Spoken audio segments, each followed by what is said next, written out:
Children are no longer attracted to reality TV, but to reality YouTube. More and more parents are reporting that their children have a fascination with other children who parade the stories of their lives on YouTube. Now, to discuss this phenomenon and something that is so important for all parents to connect to right now, we've got our creative parenting expert, Nikki Bush, who is also the co-author of the brilliant resource for parents in the best-selling book, Tech Savvy Parenting. The amount of people who have recommended me as a new parent to read that book in this modern age, and I think this is a big reason why.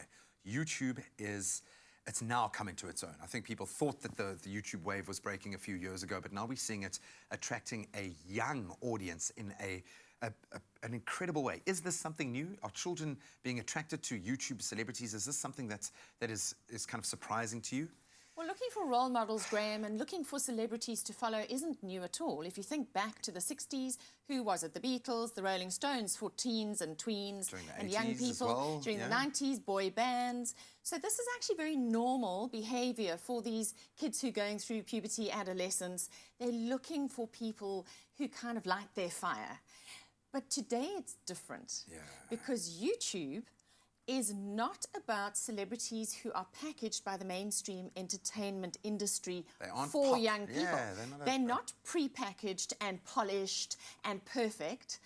They are actually packaged by themselves. Real. At home. I know someone like a Casper Lee who I think was born on our show, kind of had his tipping point while we had him on the show, and now he is the biggest name in YouTube. When you go to YouTube head offices in London, he is the guy emblazoning their walls, and you forget that there is a method behind what they are doing. They are using formulas, they are using techniques, but if we turn that on its head, what is it that is attracting our children to other children, celebrities? What are they looking for?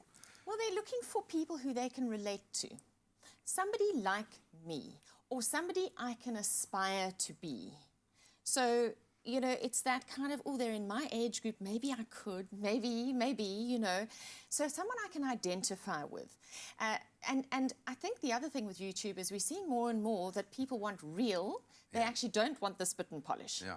What I love about this is that it's made it popular to be an individual. I think children that might have been ostracized for being different in the past, certainly during my kind of era growing up, now are finding fame and fortune because of those differences, which I absolutely love. But this doesn't mean that mainstream isn't using this vehicle to target our children. Talk to me about marketing in this particular medium. So, Graham, you really have hit the nail on the head. And there are a lot of parents who are saying, my child wants to use the makeup that their YouTube celebrity's using. My child wants to eat the same things, have the same clothes.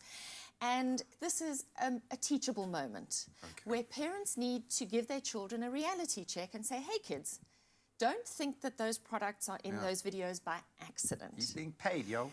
They're either being paid a fee to use the products or they're getting product for free as a trade. And there's big money in this. And if you've got over 10,000 views on your YouTube channel, that's when YouTube starts paying you and putting ads on your little video clips.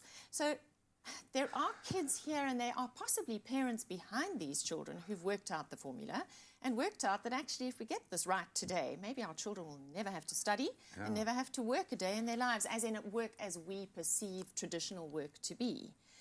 And so things are changing a lot, and I just think that kids need to be made aware of the fact that actually every time they press the on button, there's a lot of marketing taking place. Yeah, and you're also exposing yourself, but I mean, it's such a dual-edged sword for me. There is so much value in a child being empowered in this way, but there are so many warning signs. We're going to delve a little bit deeper into that and look at that connection that our children have in particular. I'm dying to know how young is too young for a child to start putting them out there. But Nikki Bush is with us. You can weigh in on the conversation as well. Let us know on our social media platforms how you feel about this YouTube phenomenon.